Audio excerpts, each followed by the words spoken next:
गाँव को कितनों ने याद रखा है। आप बताइए, आपके गांव के सबसे बड़े आदमी का नाम खमरिया तक भी नहीं होगा, विधानसभा लेवल में भी नहीं होगा। गांव के सबसे जमींदार का भी नाम इक्का दुक्का लोग जानते होंगे, लेकिन कोई पीर फकीर व्यक्तित्व अगर ऐसा होगा जो एक लंगोटी में लेके होने वाला व्यक्तित्व भी अगर मतवाला और मस्तवाला और उसका नाम विख्यात हो गया। कबीर के पास क्या था दोस्तों, एक चिड़िया की चोंच में जब दाना देता हुआ एक पक्षी को देखा तो एक फकीर ने उठा के कासा फेंक दिया। अरे एक कासा जिसमें वो भीख मांगता था, जिसको अपनी तिजारत और संपत्ति मानता था, कहा इसका क्या करूंगा मैं।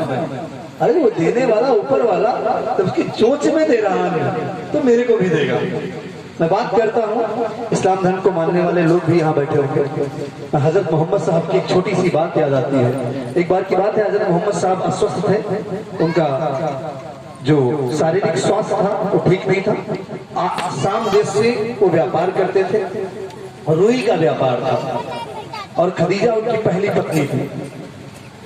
और खदीजा की उम्र 40 वर्ष थी और हजरत मूसा की उम्र, हजरत मोहम्मद साहब की उम्र 25 वर्ष थी जब उनका निकाह हुआ था। वो एक बेमार थी। एक बार की बात, एक रात्रि का समय था, सूर्य अस्त हो चुका था, कुछ समय हो चुका था।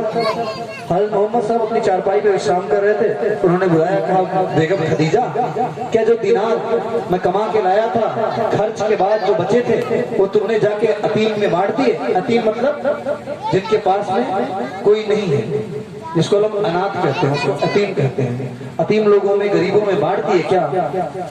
तो खदीजा कहती है बांट तो दिए हैं, मगर तो आधी रात में बेचैनी से बैठ गए और कहने लगे मगर का अर्थ ये है हमने 2.5 दीनार छुपा के रख लिए थे, बचा लिए थे।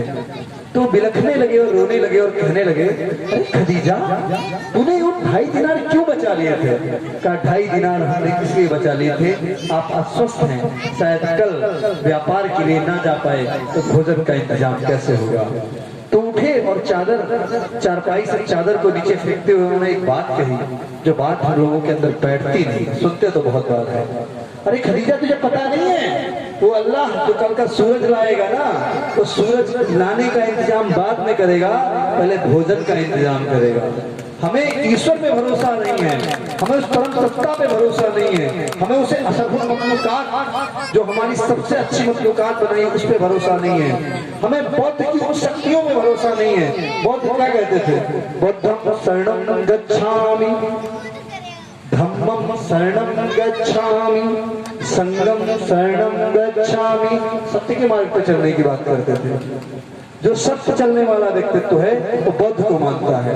आप क्रॉस पहनते होंगे, जीसस से प्रेयर करते होंगे, आप धर्म से ईसाई हो सकते हैं, लेकिन अगर सत्य के मार्ग पे हैं तो भैया हो बौद्ध वाले, हम मानते हैं आपको, बौद्धिस्ट हो। बौद्धिस्ट एक विचारधारा है, वो धर्म में प्रतिबद्ध कर दिया गया, वो एक अलग की बात रही। बौद्ध ने एक विचार फैलाया था, बौद्ध एक क्रांति थे और बौद्ध एक पॉजिटिव आंधी थे। अगर शायद बुद्ध ना आए होते ना, तो भारत में जिस अंधकार से भारत गुजर रहा था ना, बलि प्रथा का अंत करने का काम रहा हो, या समाज की छुआछूत की दूरियों का बात रही हो, या व्यक्तिवाद के उदय की बात रही हो, या किसी भी व्यक्ति के अंदर अगर कोई भी संभावनाएं पाई जाती हो तो उसको आगे बढ़ाने का काम किया जाना हो, या कुछ भी हो। क्या आवश्यकता थी चक्रवर्ती सम्राट को? भाई अशोक के पास में बहुत कुछ था, कुछ तो लगा होगा इस फकीर की बातों में, इस फकीर के ज्ञान में, इतना कुछ अर्जित करने के बाद में कुछ तो लगा होगा। हम इन्हीं सब विचारधाराओं को प्रस्तुत करने के लिए एक हमारे पास में आंधी है।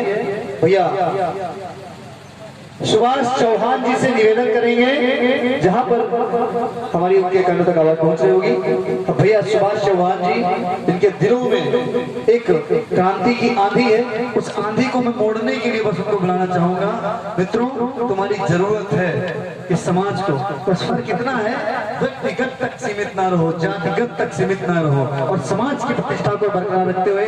भैया सुभाष जी, धन्यवाद।